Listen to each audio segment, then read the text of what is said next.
Hello everyone, good evening. Today I'm going to talk about something apart from our regular studies. I'm going to talk about something different.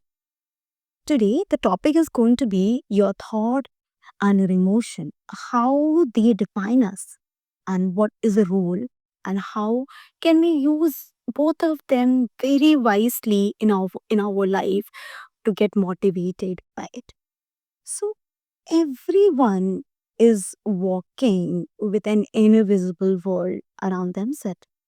And that invisible world is basically created by the stimulus that they have perceived. So, when we perceive a stimulus in our mind, an activity goes on, and that activity is called basically a thought. For example, when we see a very beautiful flower around us, so we in our mind we think as a very beautiful, it has a very colorful petals, it has a fragrance, and we become joyous about it. So the stimulus of the flower, in our mind we thought about it, and the joy that we feel is an emotion. For example, like let's take an example. Everyone is scared of a snake. Okay, so we perceive snake. When we see snake, uh, a thought is created that snake is going to be very poisonous and it is going to kill us, and we become anxious. Okay, so snake act as a stimulus. The mind activity that the snake is poisonous is our thought, and we become anxious about it is the emotions. And let's suppose a very young child, like 1 year of age, he don't know that the snake is poisonous. He don't have any stimulus about snake. So he will perceive snake as just an object. His mind activity will look at him as just a toy. And he have a different emotions while looking at the snake. Whereas a 30-year-old man is going to snake as a snake, and he is going to be terrified by it. So this is how a same stimulus act as a different emotions for different people, right? So this is what an power of stimulus in our life is.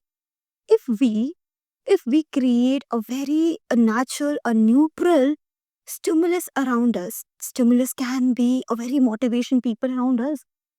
And if we change the stimulus or change the environment or change the people, the thought, the negative emotions around us, our emotions is going to be better eventually.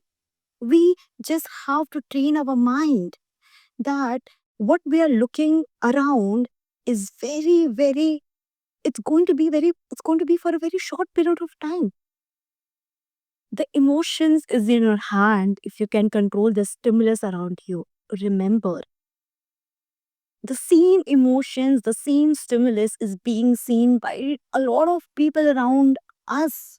Only difference is how we are perceiving it. If you perceive it correctly, you will ace it. And if you don't, you will go into a dismal. So let's talk about into a more detail. For example, uh, let's talk about in studies. If you know that your exam is tomorrow, and you will say, okay, we will say it. When I'm going just 1 hour before the exam, I'm going to prepare for it. You are just ignoring your stimulus right now, and the 1 hour ago is never going to be that time for you. And once you will sit an exam, your emotion is going to be that's it.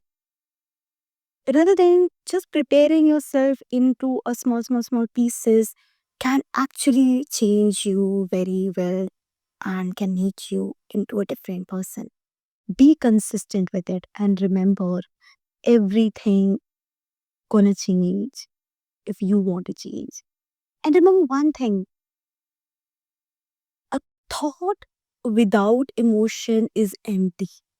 For example, today you're thinking you want to change the world, and if you're not putting emotion into this, you're not doing it, the thought is going to be of no use. And emotions without thought is wild. If you're not thinking for your emotion, it is going to be wild. You will be chaotic, you will be into problems, and there's no going back. Think wisely, surround yourself with the people who can motivate you. Be very, very truthful towards yourself. Remember, life is short, and your action should define your life. So, in this short period of time, you have to make the right actions. Be determined by yourself that you are capable of doing it and you're going to do it. There's no going back in your life. Remember, once you are in this board, you have to face it, okay? And always trust God. He's going to be with you, if not, if not people around you. But there's always going to be someone looking at you and who truly care for you. Okay. Thank you so much. And I'm going to post videos about your studies. Kind of watch that and have a good day, everyone.